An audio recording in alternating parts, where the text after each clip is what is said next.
I am an, as- I'm an associate um, at Westminster in Charlottesville, and am glad to be here along with Josh Andrzejewski from First Pres in Richmond. We've all come to be together tonight, and I'm going to open us with prayer, and we will then lead into kind of our shape of being together this evening. I'm going to start our prayer with what is perhaps it's on my mind and perhaps on yours, and from the book of Common Worship, the Daily Prayer Edition. And this is a prayer for the world. So if you would join me in prayer. Gracious God, you love justice and you establish peace on earth. We bring before you the disunity of today's world, the absurd violence, and the many wars which are breaking the courage of the peoples all around this world you so love. We see evidence of militarism and the race to gain territory and resources, those kinds of actions which threaten life on this planet. Our eyes look around and we see the seeds of human greed and injustice breeding hatred and strife. Send your spirit, Holy One, and renew the face of the earth. Teach us to be compassionate toward the whole human family. Strengthen the will of all those who fight for justice and for peace. Lead all nations into the path of peace and give us that peace which the world cannot give. Gracious God, we lift before you this night our gathering. May your wisdom and discernment be upon us, that we might listen and learn and work together as we seek to make clear the organization of our presbytery. So as we go into this meeting, Holy One, guide us and direct us, that the work that we do might bring you honor and glory. We offer this prayer in the name of your Son, Jesus, the light of the world. Amen. Amen.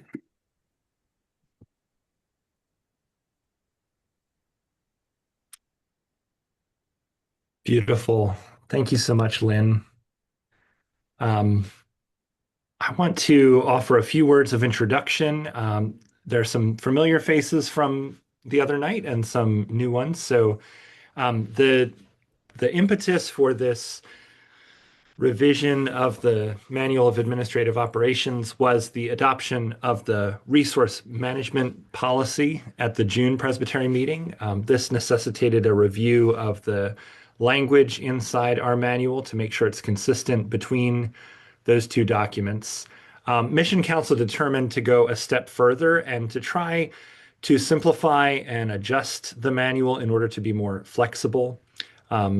Mission Council sought input from a variety of sources and people, which is what resulted in the draft that's been circulated to the Presbytery. Our time tonight is sort of a container to share ideas. We are particularly looking for big picture ideas, not necessarily grammar suggestions, commas, or things like that, although those are welcome. You could share those, but looking for areas maybe where one part of the manual might contradict or be in conflict with another, bigger concepts like that. I also want to say, tonight's conversation may surface some fodder that the Mission Council will kind of chew on into the future. We will not solve everything in this session. If you're watching this recording in the future, I will say again, I hope that the future is good and that you're doing great. And if you have ideas, I'd encourage you to reach out to Joel Morgan, the chair of Mission Council, with feedback. Written feedback is really helpful. I don't know that I think that this manual will continue to be revised because there are some things that we really want to implement, including that alignment with the resource management policy and a few other items that have been pending approval for some time. Um, but I do know that one of the goals for Mission Council is to begin to look at the structure of the presbytery. And so that may have an impact on the manual. And all that to say, if you don't see your suggestions in the version that is presented for the February Presbytery meeting, it doesn't mean they've been rejected. It just means that they have not yet been implemented or considered. So I think with all of that having been said, um, I do have a copy of a PDF copy of the manual that I can put on the screen as we talk. If you have ideas or areas that you want us to look at, feel free to unmute yourself. And it's helpful if you can identify a page number for the section that you want to review, or if you just have concepts, please feel free to share those with us. And I'll be happy to open it up to whomever would like to get us started.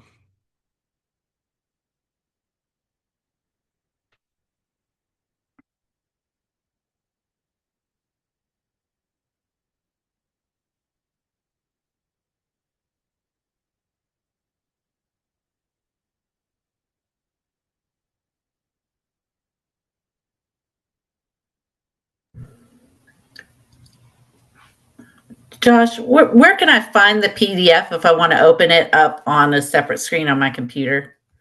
Let me see if I can put a link into the chat. I had intended for it to be posted on the website. It has come in the current. Let me put this link in the chat and it should. Oh, I don't know if that's going to work. Well, Click that's that okay. and see what that does for you. Ooh, Does that okay. open? Oh, I think it will. I think that will open the PDF that's hosted on the Presbytery website. Yes, Um, it opened. and then I can look and see if, yeah, okay. Well, yes, please feel free to use that link. And if you are watching this in the future and you don't have access to the chat, the most recent version of the current has a link in it to the draft manual.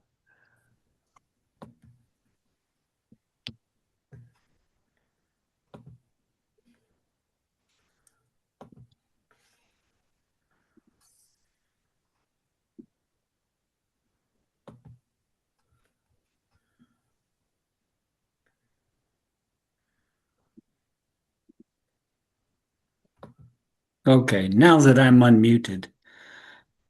After last week's discussion, it has occurred to me that Charles made two kinds of changes in the current version of the manual.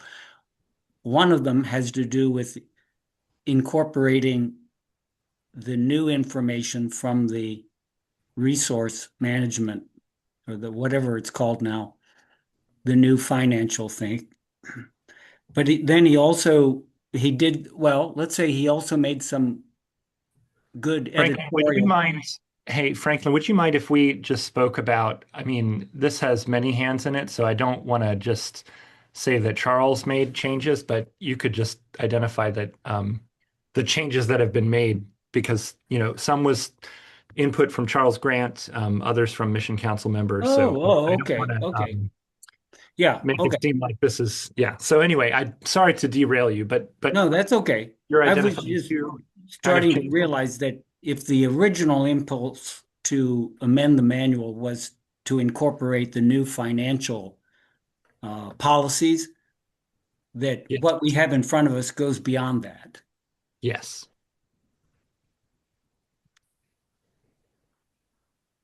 Yes, the initial impetus, kind of opening Pandora's box, was we have some things in the manual that don't comport with the newly adopted resource management policy. And then Mission Council determined that this was an opportunity um, to go further with some adjustments. Yes. Okay.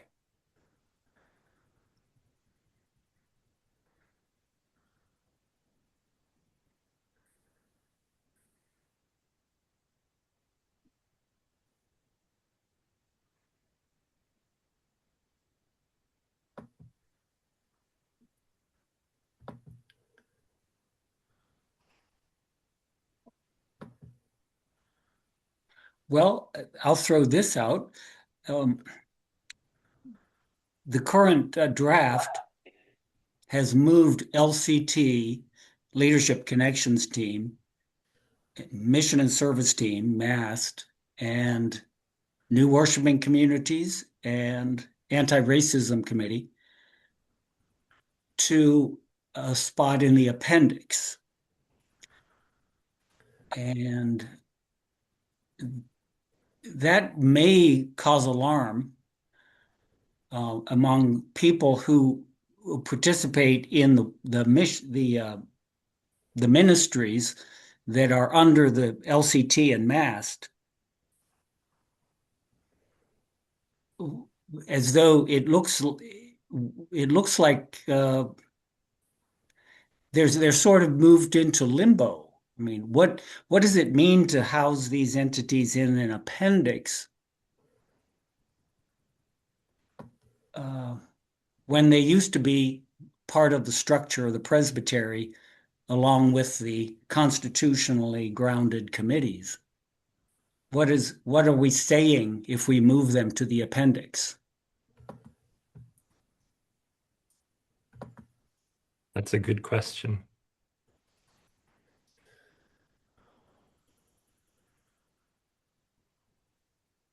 Now, 1,000 or the New Worshiping Communities and the Anti-Racism Committee have been created in recent years. So they did not, as far as I can remember, appear in the manual as it is in force at this moment. I could be wrong about that. But certainly LCT and MAST were listed among the organizations or the entities in the structure of the committee. I mean, of the presbytery in, I think, section 5.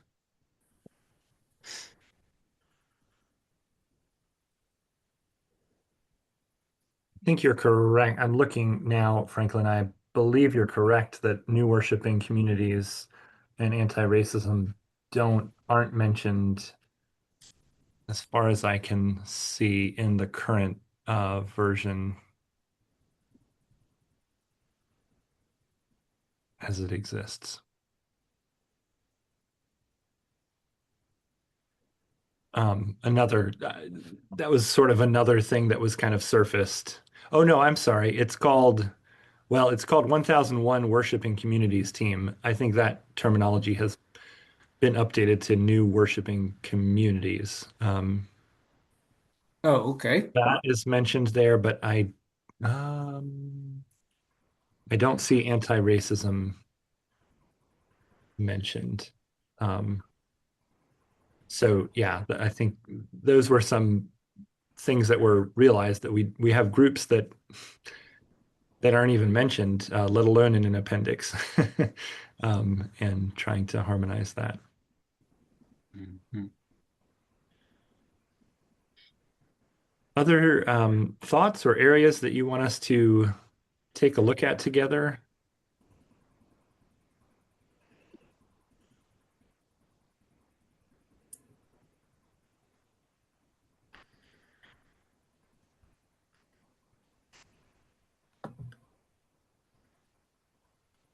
Yeah. Josh, I have a question. Go right ahead. I'm struggling to understand what you mean by entities of the presbytery. You know, the whole section about and now I've got to get back to my page to see where that was. Yeah. Like on 10 and 11, where it talks about, you know, who can get paid or not paid in entities of the presbytery, and what does that look like? What are we talking about here? Let me put this on the screen. I think I've found it. All right, let's see. Is this where you're at, section D, entities of the Yeah. presbytery? So I think we tried to use the word because we have groups that are called commission, committees, teams. So I think the word entities encompasses any of those. And then there's the Permanent Judicial Commission. So I think when you see the word entities, it means some group that the presbytery is either constitutionally required to have or has formed to fulfill ministry purposes. And I think so then it goes into things like mission council and it kind of lists out those entities. You mentioned about who can get paid. Was that in the Yeah, let me find that again. Oh, the right before C, nominating process, that paragraph. Yes. Okay. This The is the compensable services. What are we talking about? I'm sorry. Am I? Okay, page 10, right, Yeah. the paragraph right before C, nominating process. This paragraph that I've highlighted here. I think so. My glasses aren't reading Okay. everything at the same It time. says I can so no member of an entity Yes. of the presbytery Yeah. shall be eligible during the term for which they are elected, or appointed to become employees of or otherwise render compensable services to that entity unless approved by the mission council and the presbytery. I think that means that if I'm a member of mission council and I have a hot dog business, I can't be the lunch provider for presbytery meetings without it being approved by the mission council and the presbytery. I can't enrich myself that way. Okay, Does what that make about, if I'm a pastor in the presbytery and I am hired to do a strategic planning event with the church or Mhm. a class for a church for which I might be compensated, how does that work? Can it work? So I think that would be covered under this section that we struck from the conflict of interest policy, Right. which currently is in force. Teaching elders and certified Christian educators will be paid expenses only for presbytery sponsored events. I don't think that the presbytery's manual of administrative operations would pertain to business you do for anyone other than the presbytery. So Okay. So if it's for a church retreat or something like that, that's considered not in the scope of the presbytery. right. Got it.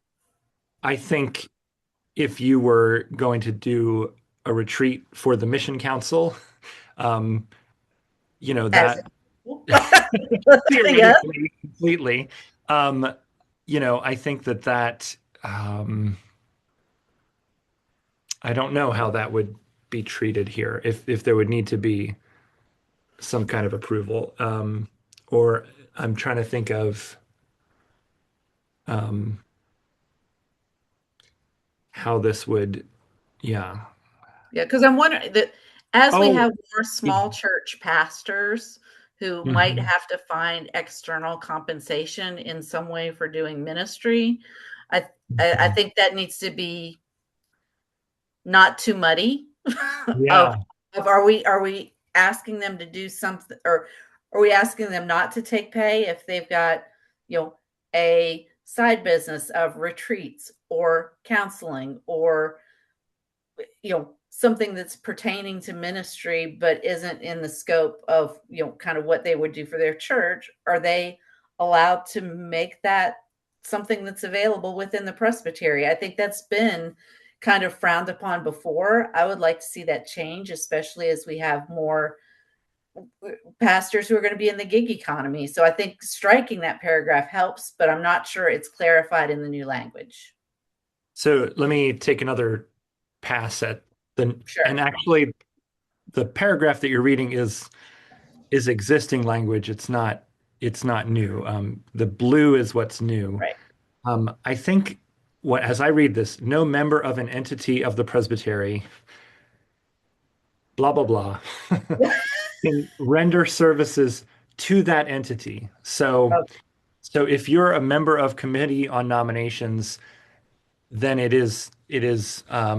you would not want to provide a retreat to the committee on nominations and be paid for that retreat. If you're a member of committee on nominations and you were to provide a strategic planning retreat to committee on representation, those are different things. So I think it's trying to avoid people using their position within an entity to enrich themselves, if or to benefit themselves in that way. Enrich was a poor choice of words, but Yeah, it ain't enriching. I agree. I agree with you, and that was part of the reason to strike the paragraph. I Sure. can share from personal experience that I did supply preaching at a church that thought that this paragraph meant that if I'm a teaching elder in the presbytery, Yeah, I should preach for free at any church. right, So, right, um, right. And I think where that could get most muddy would be if we have coaches and spiritual directors in the presbytery.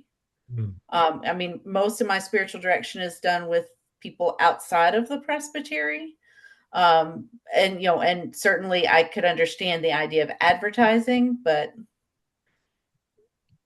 if we're going to maintain again, a list of coaches and spiritual directors, which I think is something that is at least in part in formation, that would mean that nobody could see a coach or a spiritual director that's part of the presbytery unless they were doing it for free. and again, I don't think that is really. I mean, I know That's that not that's not the advice. the Okay. intent, and I think that because it's talking about services rendered to entities of the presbytery, you That's know, an individual. Okay. yeah, it would not affect that. But this is a helpful thing to surface, and I think we can look at whether there's ways to clarify that in this section. Okay, thank you. That Yeah, helps me at least have some thoughts about where that yeah. could go. So thanks. Yeah. Yeah, I think it makes a whole lot of I see sense. Carson's hand. Oh, sorry. I see Carson's hand is raised, so I'd like to recognize him Yeah. first. Thanks, Josh. In that section you got up on the screen, Yes. is there some language about a new entity beginning? For example, I'm not sure. I wonder how the 1001 worshiping communities entity began, or anti-racism committee began, in terms of becoming because it seemed like an entity at least appears to be part of the mission of the presbytery, at least recognized like that. Yeah. Whereas those two in the past, the everything come under LCT, or mission and worship, mission and service, and yet they seem to be on equal footing as those two seem to be on equal footing as mission and service and LCT. So I'm just wondering if that's verbalized somewhere. If someone has a great idea, how do they get it into action? I will do a quick search here to see if there's language about. I will say, if it is not clear, Lynn and I are not necessarily like experts or architects of this. We are facilitators for this conversation. So let me see if there is language here about how an entity comes into being. Or just make a note so we don't take up time for Yeah, discussion. Yeah. How yeah, does that's it a do? great. That's one of the items that I'd like to see in some future version of the manual. The same thing. How does an entity become an entity? Um, We can have a Schoolhouse Rock type video about, how an entity becomes an entity or how a bill becomes a law. yeah. Um, yeah, okay, that's a great point. There was in place back when the current structure with the teams and what was called purpose groups was that when that was agreed upon by the Presbytery back in the beginning of the 2010s, there was a procedure that was kind of complicated, but there was a process by which purpose groups could come into being. And it involved making an application and identifying who the members of the purpose group would be and if they wanted a line item in the budget or what kind of support they wanted from the presbytery. That application went to the mission council, I believe, and then it was perhaps assigned to then mission council thought whether it should be a massed thing or an LCT thing.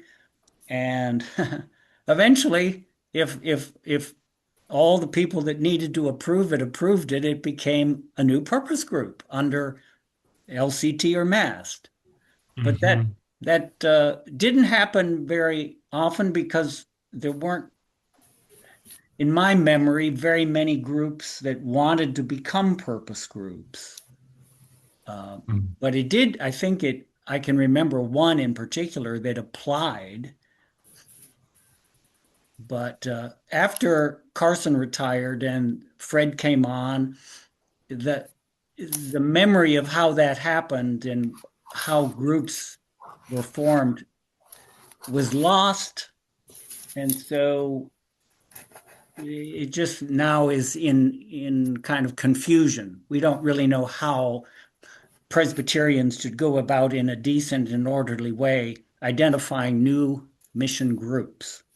So it's worth putting our minds to that. Josh, may I ask? Yeah. Hey, I'm Lamar. sorry. Uh, I can wait until you finish, Franklin. I have a question to ask. Oh, I'm finished. Yeah. Can you rewind back to a discussion we had on appendix? And I'm not sure. I wrote down you had mentioned several. If I use the word group, uh, the name we use, anti-racism, new worshiping communities, and mass. So, and I guess first question is, what happens if a ministry or group is in the appendix? What does that mean? Yeah, that was the question I asked also. Um, I don't think So, we can handle that question today, but just have our leaders write it down so that it doesn't get forgotten as further work is done on the manual. so I think that part of the impetus behind that was um, to do something that I've heard us talk about, which is to kind of collect in one space the current entities of the presbytery um, beyond those that are constitutionally constitutionally related. So I think that was the impetus to have a appendix with the current active entities and the dates they were established. So if you look at actually, you don't. I'll put it up on screen here. Yeah, because I don't see it. I see section 6, and you mentioned section 5. So And on page 17, okay, 17. towards the bottom here, we have current active entities and dates established. This is a one-stop shop to see what entities exist, what their purpose is, and when they were established. So The LCT will encourage, support, and review progress of ministries that develop leadership skills among people in the presbytery, including teaching elders, lay people, and recognized ministries that are part of the presbytery's strategic plan, established June 15th, 2010. At our previous session, we talked about the removal of guidance on the numbers of members of these groups, and that's something we've taken into consideration. Well, I So guess my question would be, and you said page 17. I don't know if And you can look at the screen and see oh, here.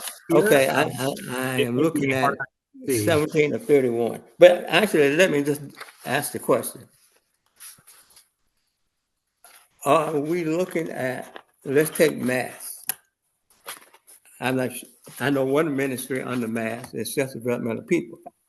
Mhm. Okay. And is hunger on the mass? I think it is. I think so too. And the other funded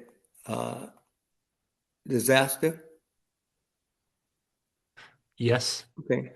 Now, so these are not, these group in opinion is not really based on finances.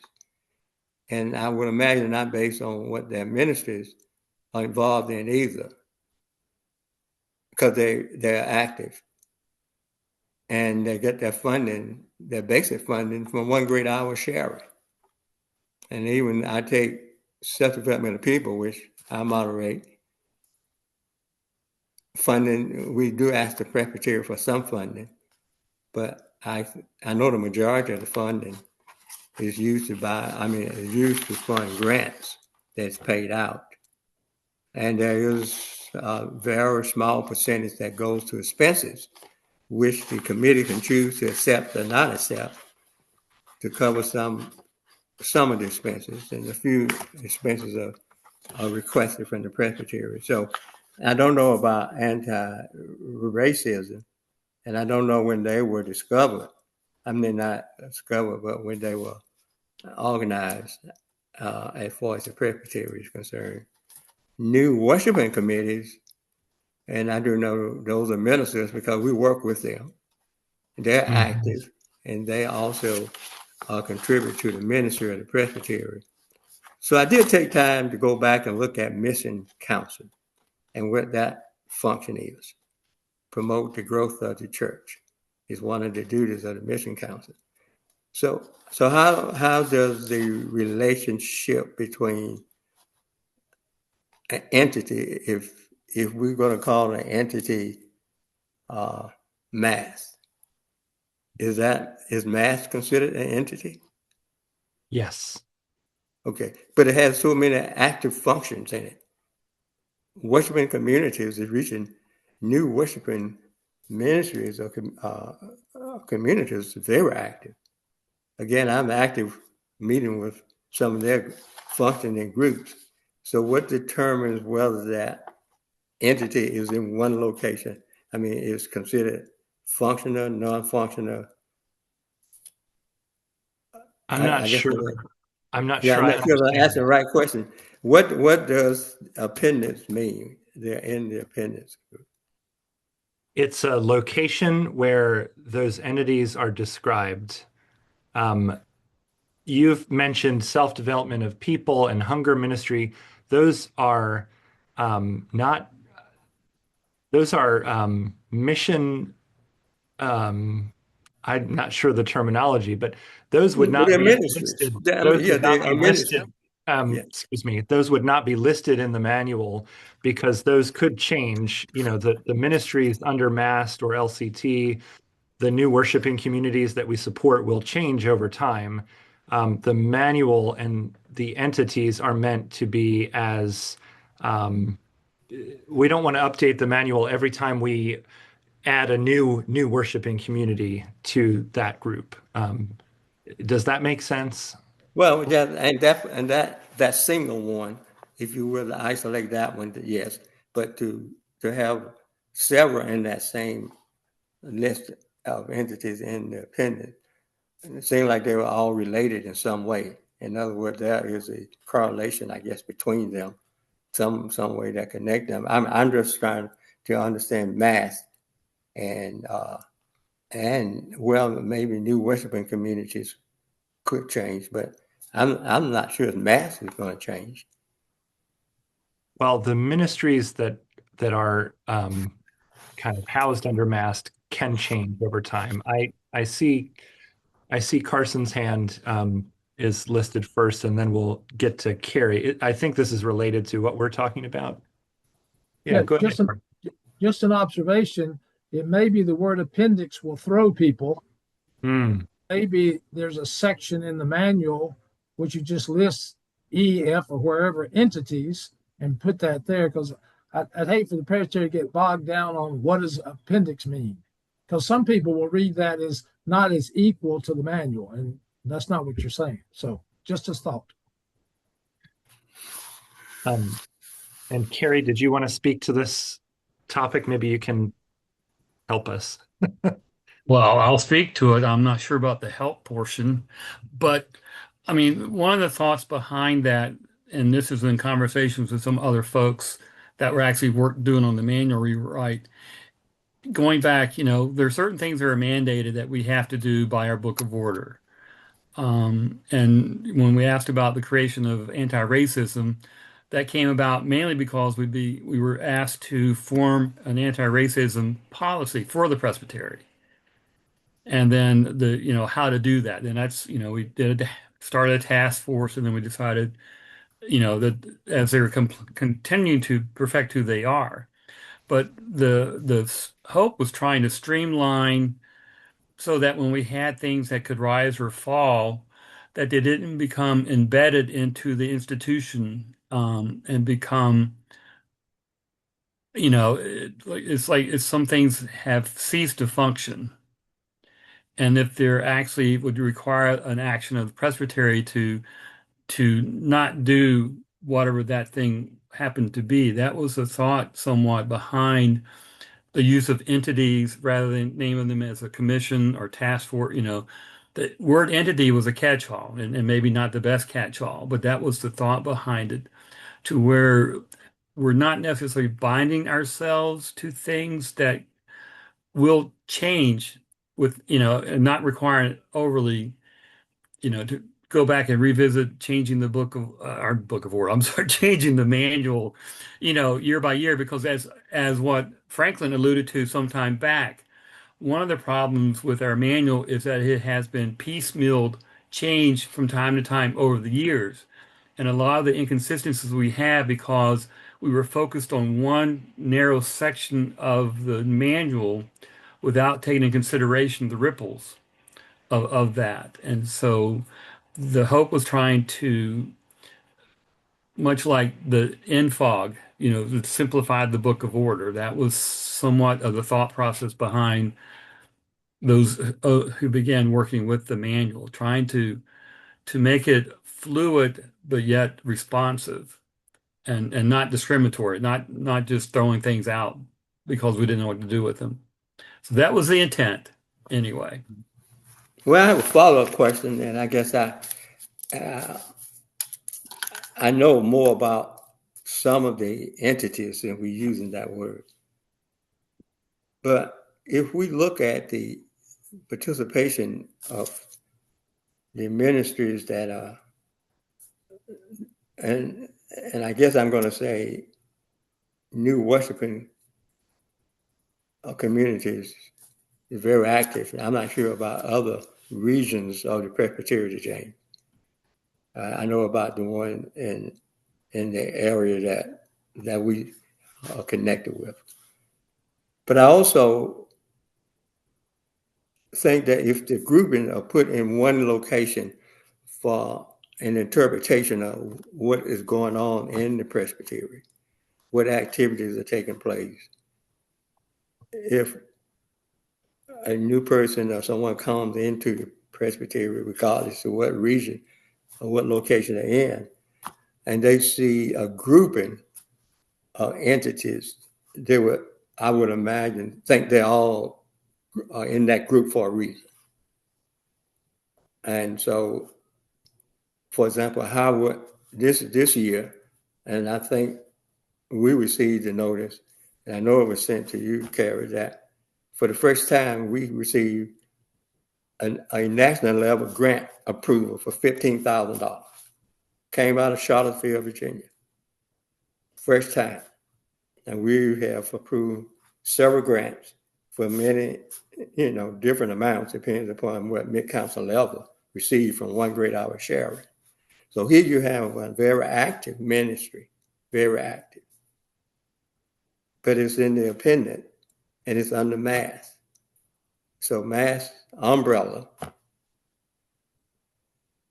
is used to identify several ministries. And the interpretation would be, if I was looking at it, I would say, okay, in this appendix, these are related in some way. And that's why they are in this group of appendix. So Lamar, I'm struggling to understand. Is there something you'd like to see changed, or Yes, I would like to see. you have? One is when the grouping is when this is done as a grouping, is whoever is doing it, however they use for their decision, do they understand what each one of these entities are doing? Do they understand what they're doing? Sure. Or do Carrie, they do you want to understand? Or do they understand the entity? I mean, do they understand mass?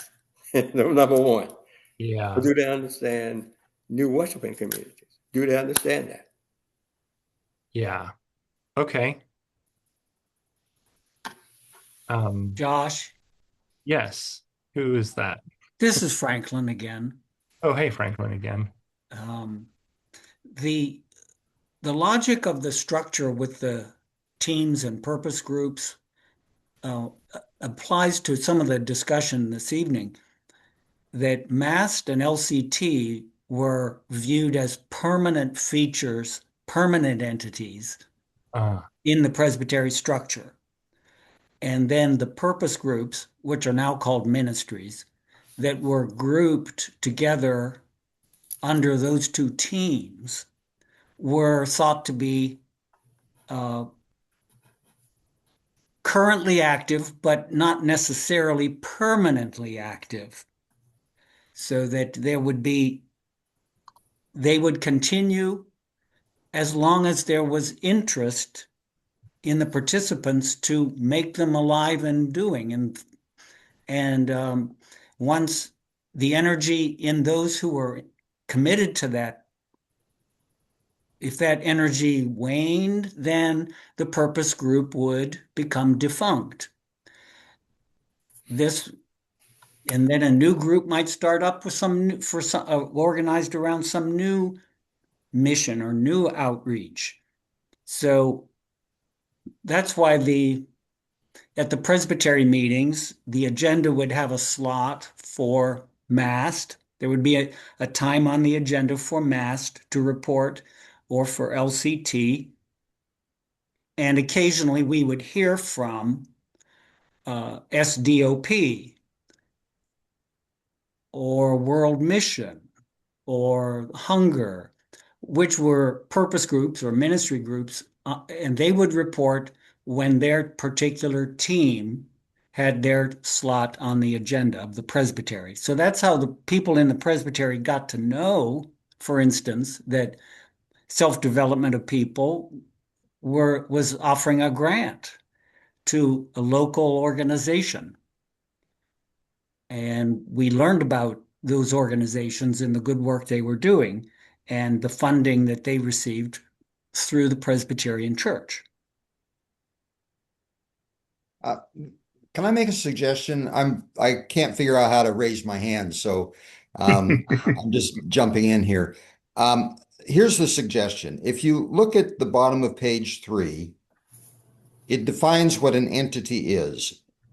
And it basically says it's comprised of constitutionally grounded committees, a mission council, and then your new blue words that say other entities, and it defines them as including from time to time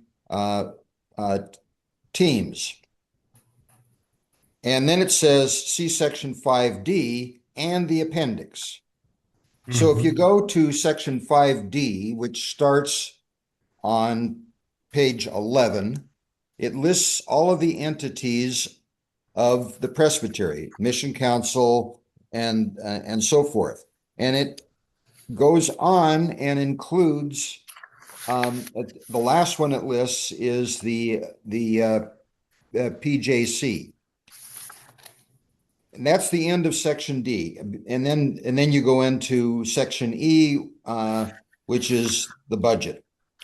It would seem to me that you have two choices. One would be to move the entities that are currently in the appendix in right there on page 14 above the budget section, or because I understand from the discussion that is somewhat problematic because of the nature of the ones that have been put in an appendix.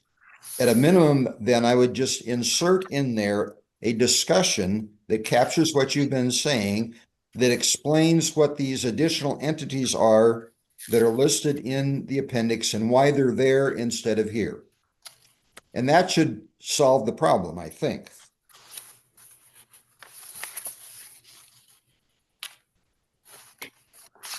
Thank you for that suggestion, Gary.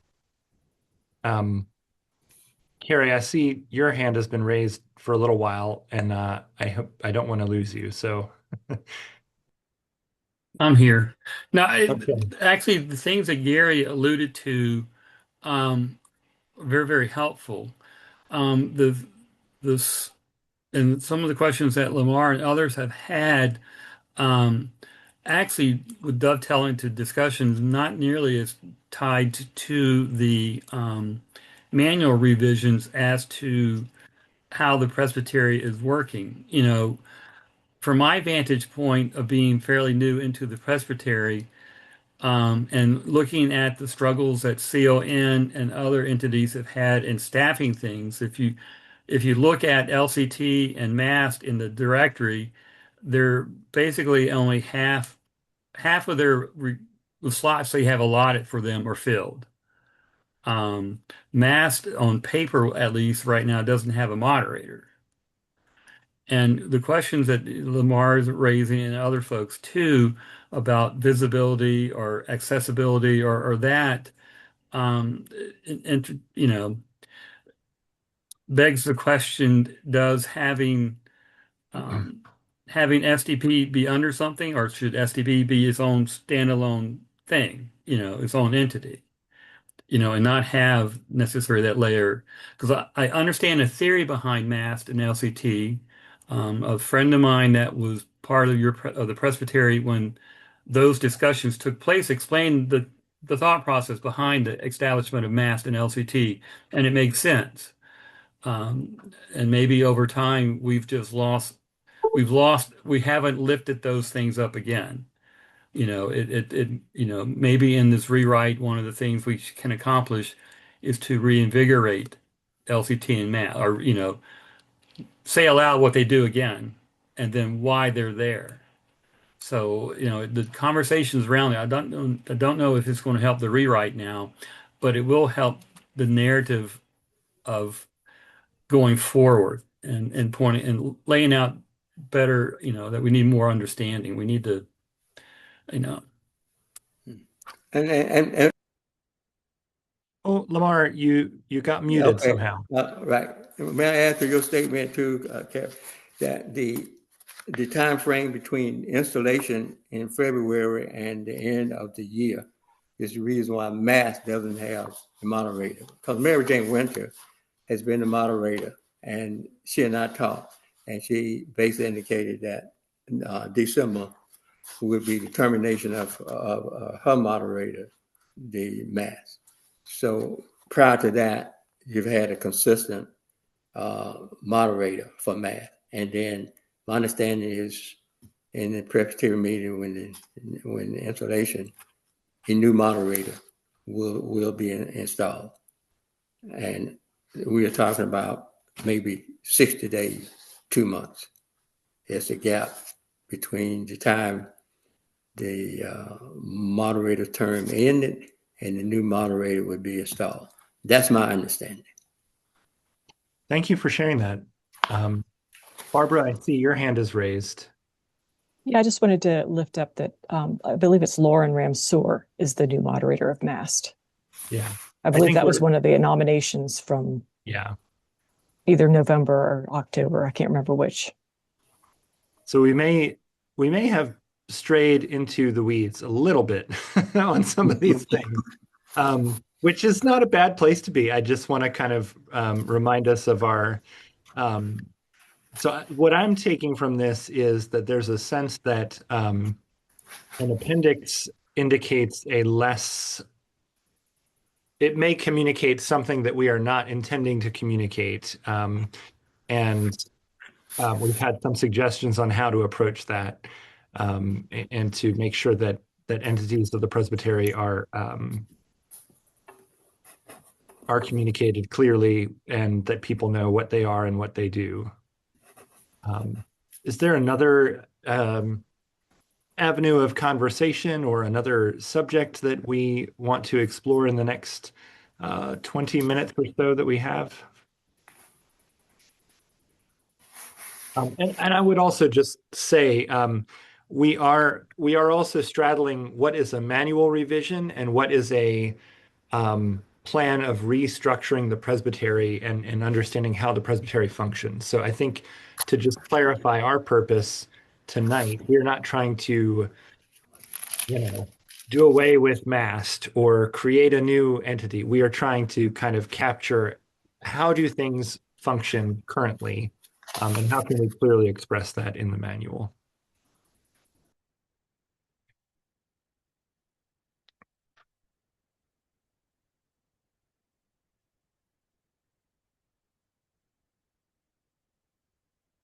If there aren't any more topics to look at, I'm not opposed to us wrapping things up a little bit early. Let me just check my notes of things we wanted to make sure we communicate. So as I said, Lynn and I have kind of been identified as shepherds for this process. This is our second of 2 listening sessions. We have not at this moment received additional written feedback since our last listening session. We will kind of distill what we've heard. We'll make some recommendations to Mission Council, which meets next week, and then a draft of the manual of administrative operations would be included in the February packet for discussion and action at the February meeting. Again, I just want to reiterate that some of the things that have been surfaced tonight and in the previous meeting may not be tackled at this stage, but it doesn't mean that they've been rejected outright. It just means that there is a desire to implement certain features, and make sure that our manual, especially as we enter into a new budgeting cycle and year, that our manual is consistent with the resource management policy. But doesn't mean that there won't be further revisions suggested, especially if those coincide with suggested structural changes to how the presbytery operates. So just want to make sure I note that. Franklin, I do see your hand raised, so I'm happy to recognize you if you'd like to jump in. Oh, I need you to unmute yourself. Right. Thank you. Do you have a sense of the timing of these potential future amendments to the manual? Are we talking, is this sort of like, oh, we'll get around to that? That's important, but we don't really have it on the calendar, or can we be more specific? In other words, I'm assuming a draft will be presented to the presbytery in the packet for the February meeting. Yes. But then future work is still to be done on some of the bigger questions that we've been discussing. How do you see that playing out in 2026? So I will be totally transparent. My my membership on the Mission Council ends as soon as I hand over that necklace to Peggy at the February Presbytery meeting. So I don't have much sway. I think that I will share candidly that there's a sense that, as the Mission Council, and maybe this is helpful, the Mission Council almost completely turned over from 2024 to 2025. I believe there was one actual member of Mission Council who remained on, and then I was a voice but no vote member in 24 and a member in 25. So the Mission Council spent 2025, as I think you've heard from Joel, trying to be in communication with the presbytery. There were many listening sessions throughout the summer at various locations throughout the presbytery. There was a lot of work focused on what will the staffing plan look like. That's what the presbytery kind of tasked Mission Council with. And so that was sort of the focus for 2025. We, as members of Mission Council, we identified that there might be structural changes that need to take place. And my understanding is that we made a conscious decision to not try to do structure and staffing at the same time, but to shift the structural questions into the future, namely 2026. So I'm saying a lot of words, Franklin. I can't give you any guarantees. I think folks who are invested in this should continue to be in touch with Joel. I think that I wouldn't be surprised if at a subsequent meeting in 2026 there is another revision to the manual suggested that kind of helps refine, helps clarify some of these bigger structural things that we've talked about. But I can't tell you that the Mission Council has a calendar of, you know, a scheduled plan for when those revisions would be brought. I realize that there's a sense of we don't want to be revising the manual at each presbytery meeting, but I would suggest that there are some things that need to kind of be put in place and harmonized so that groups like the budget committee can have very clear guidance, and then some of those bigger issues can be tackled. I've been talking a long time here, so Carrie, jump on in. I'm almost in the same position as you are, Josh. I have voice, but I'm just resourcing there. Frank, there on Joel's part, and I don't like to speak for or put his name out in front of you all as his representative or voice by any stretch of the imagination, but I do know he's very intent on wanting to examine mostly this year what we consider to be our true missional purpose.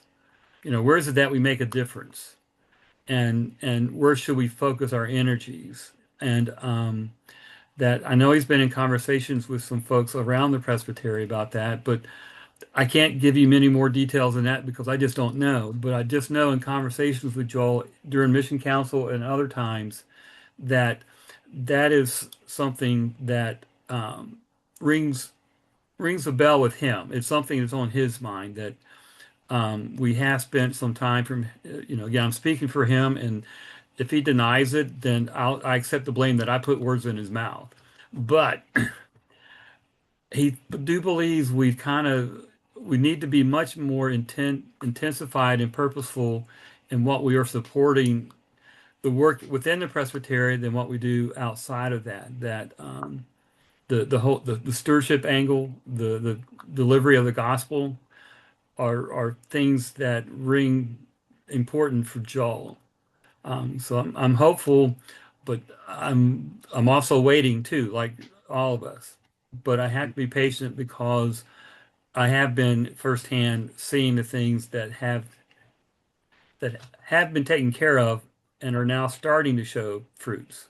So, but the intent to address our missional viewpoint on things to then see how that works with our current structure, to bring those in alignment with each other. That's still one of his talking points at all of our meetings. Mhm. Well, would it be how much would it set back the work of the mission council or the operation of our finances if someone got up at the February Presbytery meeting in the discussion about the approval of this new draft and said, I refer this back to the Mission Council for further work so that the amendment of the manual could be more complete. And bring it back in June. Anyone can make that motion, and then that would be in order, and the presbytery could vote on it. Mm-hmm.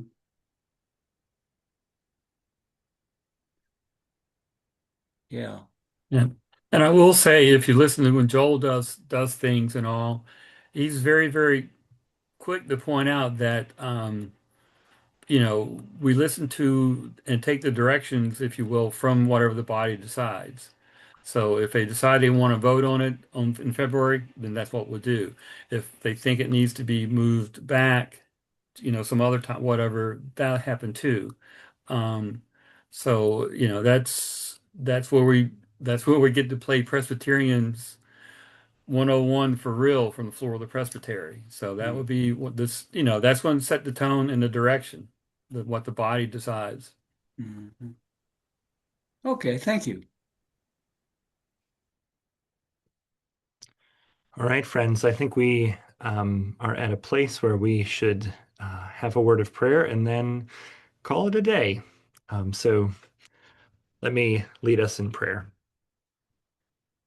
Holy and gracious God, I give you thanks for this day that you've made. Thanks for this presbytery and for entrusting us with mission and with witnessing to your Son's goodness and grace. God, I pray that you'd be with each one of us as we go our separate ways, and that you would be guiding us to grow closer to you and closer to one another. I thank you that we are connected in a connectional church, and that we are bound to one another. God, it's in your holy and powerful name that we pray all these things. Amen. Thank you all so much. Thank Take you. care. Thank you. Take care. Well, everyone.